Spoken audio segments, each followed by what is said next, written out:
ওয়া লাম ইয়াকুল লাহু কুফুওয়ান আহাদ।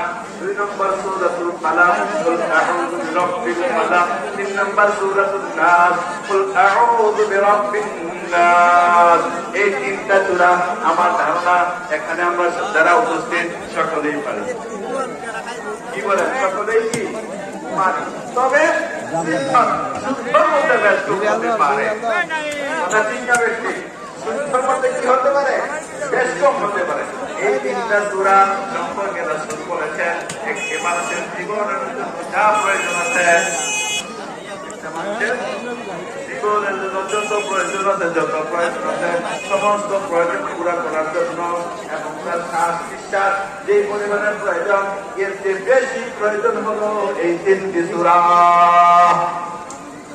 সকালে 3 বার করে, ফজরের পরে 3 বার, মাগরিবের পরে 3 বার, আর